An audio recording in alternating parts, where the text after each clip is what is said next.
Professores e alunos da Escola Bíblica Dominical, meu desejo é cumprimentar a todos com a paz do Senhor. Estamos dando início a mais uma aula do projeto Sala Abraão Digital.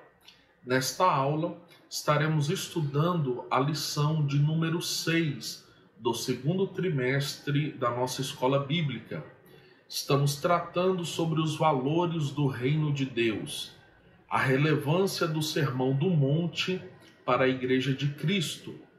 Na lição 6, estudaremos o tema Expressando Palavras Honestas. A lição do segundo trimestre, ela está sendo comentada pelo pastor Osiel Gomes, pastor presidente das Assembleias de Deus em Tiriricau, no estado do Maranhão. O texto áureo da lição 6 se encontra no Evangelho segundo Mateus, capítulo 5, versículo 37. Seja, porém, o vosso falar sim, sim, não, não, porque o que passa disso é de procedência maligna. A verdade prática está escrito: fazer um juramento ou uma promessa é algo muito sério. Por isso, o cristão deve cuidar para não prometer ou votar aquilo que não vai ter condições de cumprir. A leitura bíblica em classe, ela está também no capítulo 5 do Evangelho segundo Mateus, iniciando no versículo 33. Outro sim, ouvistes que foi dito aos antigos: não perjurarás, mas cumprirás teus juramentos ao Senhor. Eu, porém, vos digo que de maneira nenhuma jureis nem pelo céu, porque é o trono de Deus, nem pela terra, porque é o escabelo de seus pés, nem por Jerusalém, porque é a cidade do grande rei. Nem jurarás pela tua cabeça, porque não podes tornar um cabelo branco ou preto. Seja, porém, o vosso falar sim, sim, não, não, porque o que passa disso é de procedência maligna. Amados, o comentador, pastor Osiel Gomes, ele faz uma observação e ele diz que houve um tempo em que o empenho da palavra bastava para se concretizar um negócio. Quando Jesus Cristo faz essa observação, seja o vosso falar sim, sim, não, não, a preocupação aqui não é totalmente acerca do juramento. Não há proibição acerca do ato de jurar. Mas a maior preocupação na fala de Jesus Cristo é acerca da importância de cada homem reter a sua honestidade. A época é uma época que a mentira prevalecia e a honestidade dos homens já não tinha tanta importância, tanto valor.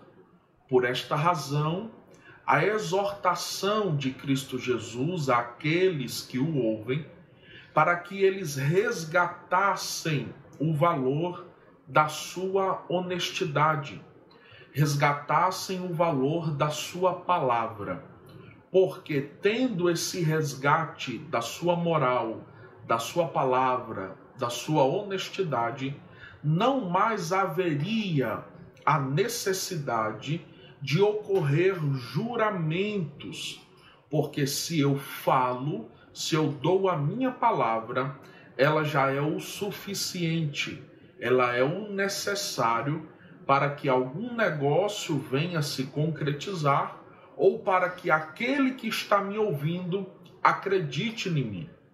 A grande problemática do juramento na época de Jesus e até mesmo nos dias que nós vivemos é que a maioria das pessoas para tornar uma mentira em verdade, ela trazia o seu juramento, e juramento este até mesmo em nome de Deus. Observe que no versículo 34, Jesus vai dizer: eu, porém, vos digo que de maneira nenhuma jureis nem pelo céu, porque é o trono de Deus. No versículo 35, nem pela terra, porque é o escabelo de seus pés, nem por Jerusalém, porque é a cidade do grande rei. As pessoas, elas traziam aquilo que era sagrado para dentro do seu juramento, para dentro da sua palavra, para que aquele que estava a ouvir o juramento acreditasse. Mas na maioria das vezes, o que se fala não era sincero, não era honesto, não era reto. Por esta razão, o juramento. O comentarista, ele ainda diz que o mesmo cuidado que temos de ter no nosso comportamento moral, devemos ter com a emissão de nossas palavras. Diante disto, eu me recordo do texto de 2 Reis, no capítulo 4 e versículo 9, aonde a mulher procura o seu marido e ela faz menção da moral do profeta. A sunamita diz: eis que tenho observado que este homem que passa sempre por nós é um santo homem de Deus. O profeta não expressou nenhuma palavra, mas a sua vida, a sua moral, o seu caráter transpareceu à sunamita ao ponto dela dizer: este verdadeiramente é um santo homem de Deus. Então nós temos que ter cuidado, não só naquilo que falamos, mas também no nosso comportamento moral. A nossa lição 6, ela tem por palavra-chave a palavra. E quando se refere em palavra, é a palavra do homem. Na introdução da nossa lição, o comentarista ele condena o uso indiscriminado, leviano ou evasivo do juramento que prevalecia entre os judeus. A ideia do ganho, a ideia da facilidade, a ideia de sobrepor ao meu próximo, era o que acontecia entre os judeus. Para que eu tenha um ganho, eu juro para que aquele a quem eu converso, com aquele a qual eu fecho o negócio, este possa acreditar em mim. Então Cristo Jesus está condenando: cuidado, não queira prevalecer sobre o seu próximo, não queira ter ganho além daquilo que você deve ter, e usando o juramento em nome de Deus para que viesse alcançar. Observe que no ponto 1,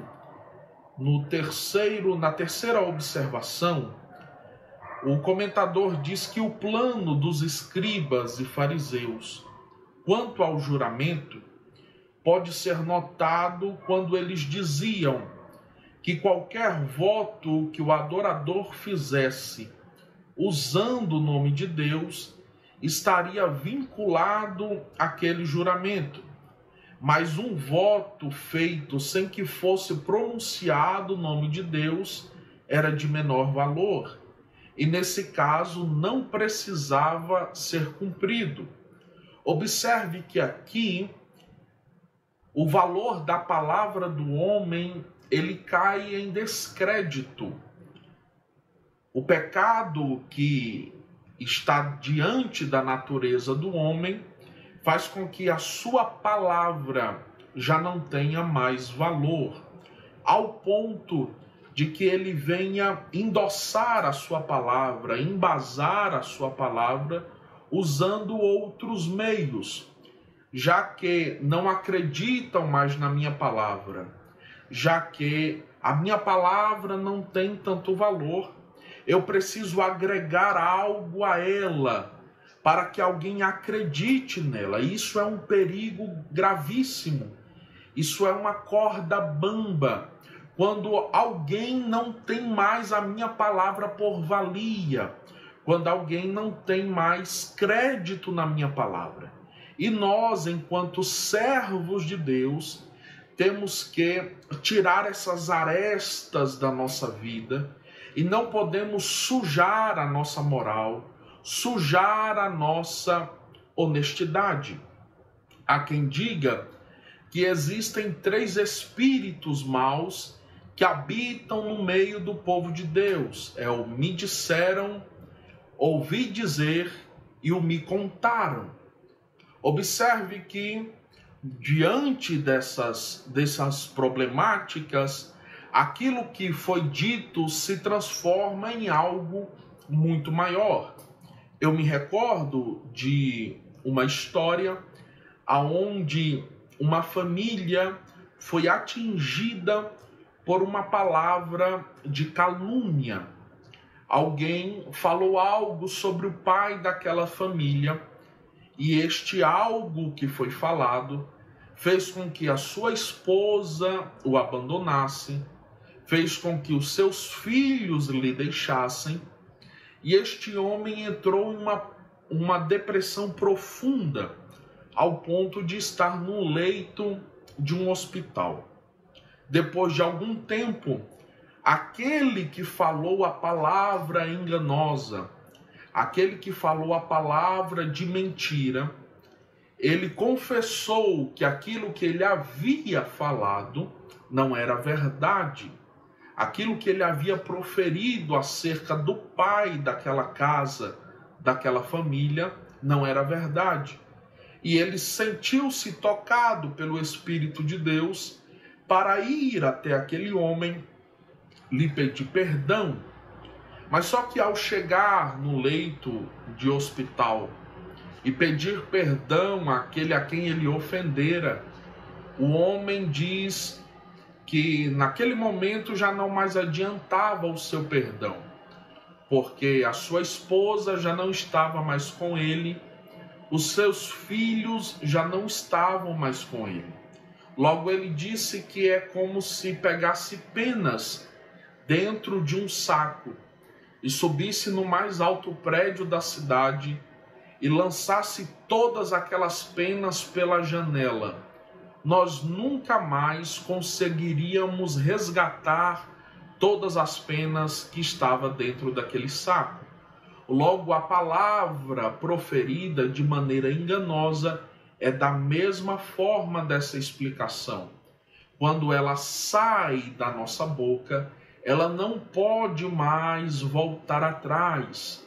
Por isso, professor, frise isto aos seus alunos, o cuidado com aquilo que se diz. Tiago, no capítulo 3, dos versículos 8 a 13, ele faz uma observação e uma exortação. Tiago diz assim: mas nenhum homem pode domar a sua língua. É um mal que não se pode refrear. Está cheia de peçonha mortal. Com ela bendizemos a Deus e Pai, e com ela amaldiçoamos os homens, feitos à semelhança de Deus. De uma mesma boca procede bênção e maldição. Meus irmãos, não convém que isto se faça assim. Porventura, deita alguma fonte de um mesmo manancial água doce e água amargosa? Meus irmãos, pode também a figueira produzir azeitonas ou a videira figos? Assim, tampouco pode uma fonte dar água salgada e doce. Tiago está expressando que a nossa língua, ela tem o poder de abençoar, mas também de amaldiçoar. Com isso, cabe a esta pessoa regenerada pelo Evangelho, vivendo a obra do Espírito Santo, ter cautela naquilo que está a dizer, porque as nossas palavras podem destruir toda uma família, toda uma história. O comentarista, ainda no ponto 2, ele diz que a conclusão é que qualquer juramento feito usando algum desses elementos teria de ser cumprido, pois neles o nome de Deus estava envolvido. Esta é a exortação que Jesus está fazendo. Não envolva aquilo que é sagrado nas suas mentiras, nas suas palavras enganosas. O homem, para que ele conquiste, convença, ele diz: eu juro em nome do Senhor, eu juro pela minha mãe, eu juro pelos meus filhos. Esta é a exortação que Jesus Cristo está fazendo. Não use aquilo que é importante, aquilo que é sagrado, para sobrepor, para usar de base para palavras enganosas.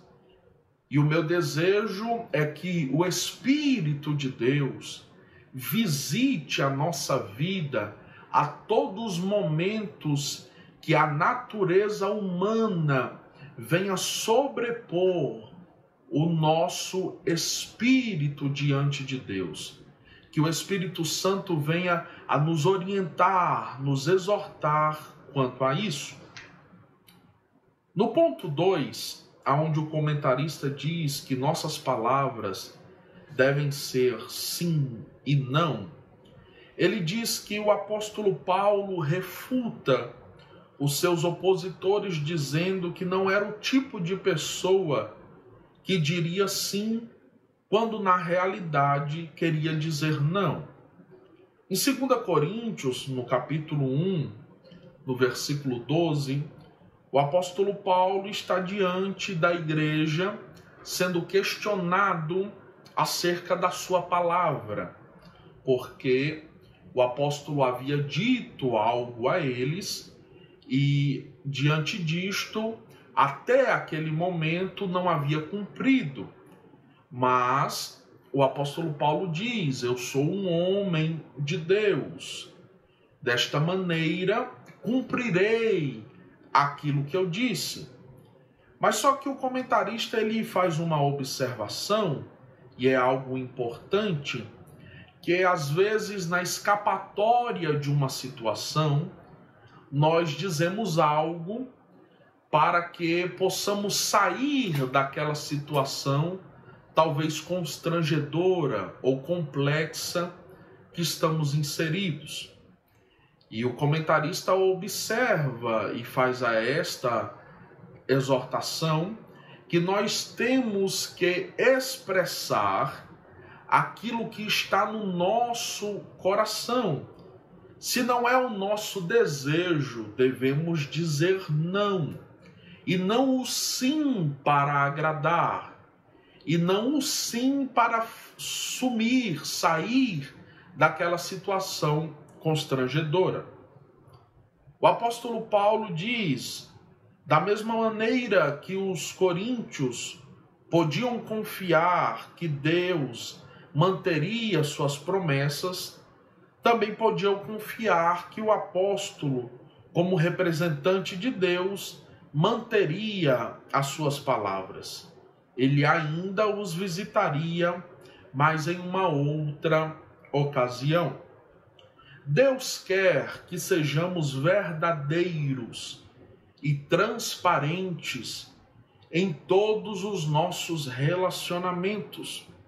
Se não for assim, poderemos nos rebaixar, passando a divulgar rumores, fofocas e a ter segundas intenções, ou seja, daremos lugar a situações de procedência maligna.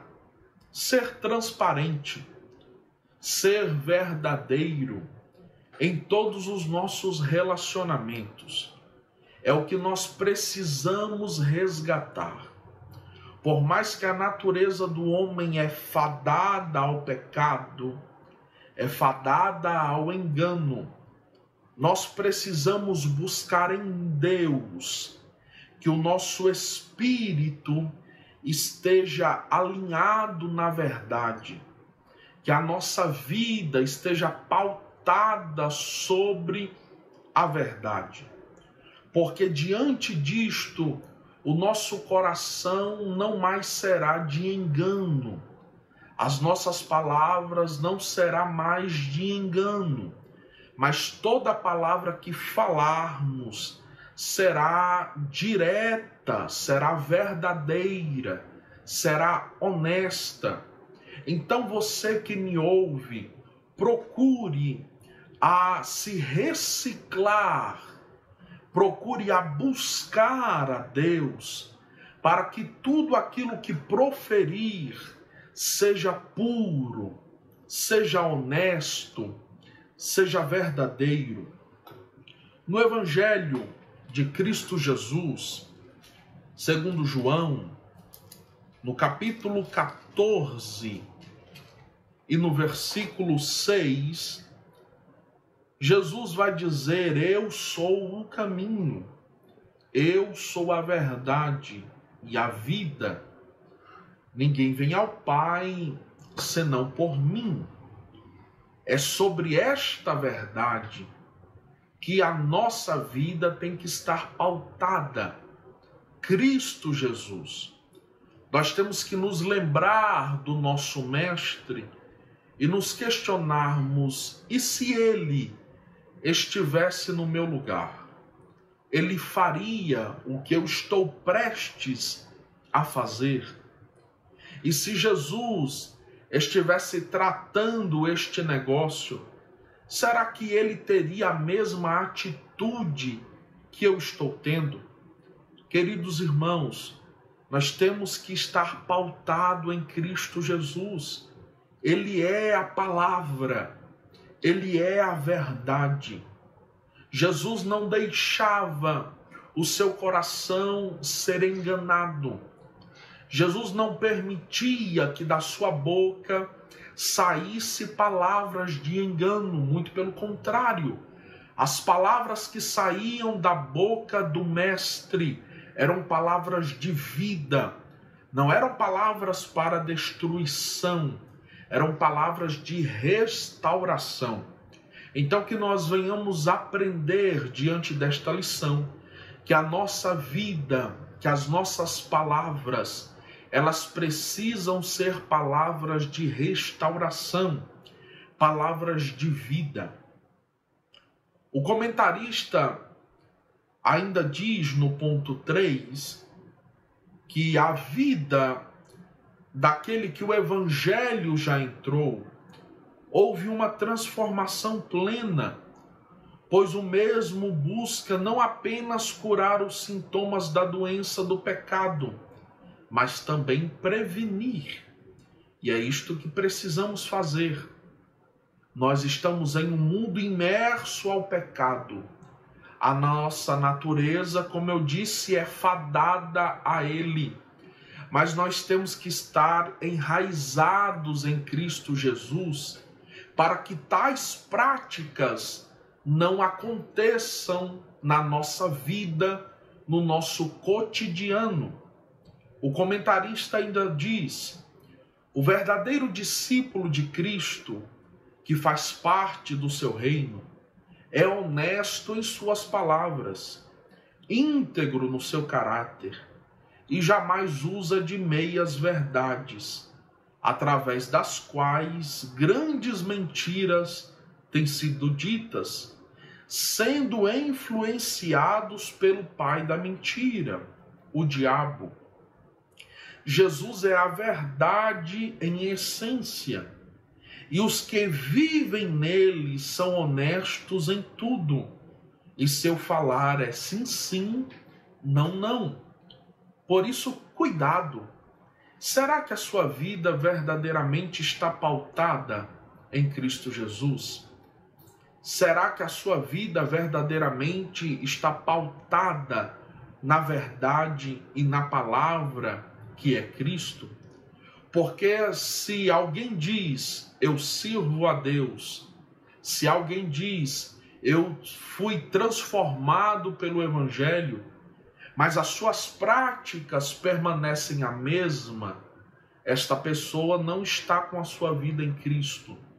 Esta pessoa não foi transformada pelo Evangelho. Ou o Evangelho a qual ela se encontrou não é o verdadeiro Evangelho de Cristo Jesus.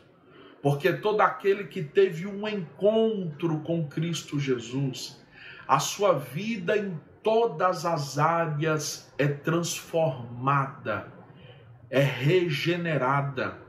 Se ele dizia mentiras, agora ele precisa viver baseado na verdade, porque o seu Salvador, Jesus Cristo, é a verdade. Em Salmos 15, dos versos 1 a 3, o salmista expressa: Senhor, quem habitará no teu tabernáculo? Quem morará no teu santo monte? E a resposta vem a essas perguntas: aquele que anda em sinceridade e pratica a justiça e fala verazmente segundo o seu coração. Aquele que não difama com a sua língua, nem faz mal ao seu próximo, nem aceita nenhuma afronta contra o seu próximo. Será que nós estamos prontos a estar no tabernáculo de Deus, a viver sobre o Monte Santo? Será que a nossa vida está sendo em sinceridade? Será que estamos praticando justiça? Professor, alunos, pensem sobre isto. O que será que o nosso Deus, ao olhar para nós, está pensando acerca de nós?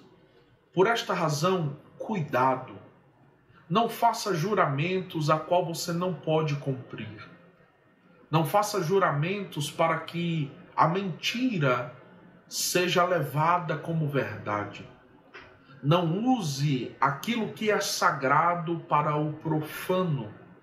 Não use o nome de Deus para atestar aquilo que não é verdade no seu coração. O comentarista conclui a lição dizendo: devemos viver neste mundo como verdadeiros seguidores de Cristo, sendo honestos em tudo, em especial em nossas palavras, sem recorrermos a juramentos hipócritas, profanos e desnecessários, que buscam fundamentar as conversas do dia a dia. Antes, procuremos ser simples e objetivos, dizendo sim, sim, não, não.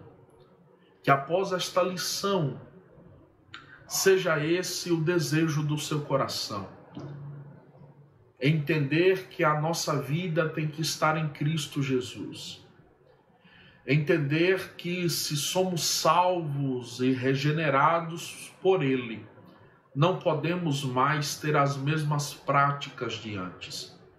Que o Espírito Santo complete a boa obra na nossa vida e que possamos sim ter a nossa cabeça erguida e que a nossa palavra ela tenha o resgate de valor, que a nossa vida seja pautada em honestidade, ao ponto de não precisarmos jurar, mas somente a nossa palavra bastar para que os nossos negócios aconteçam e para que aquele que nos ouve possa acreditar em nós como homem e como servos de Deus, servindo a Cristo Jesus com alegria. Que Deus abençoe a sua vida e que você tenha uma aula abençoada por Deus. Deus vos abençoe em nome de Jesus. Amém.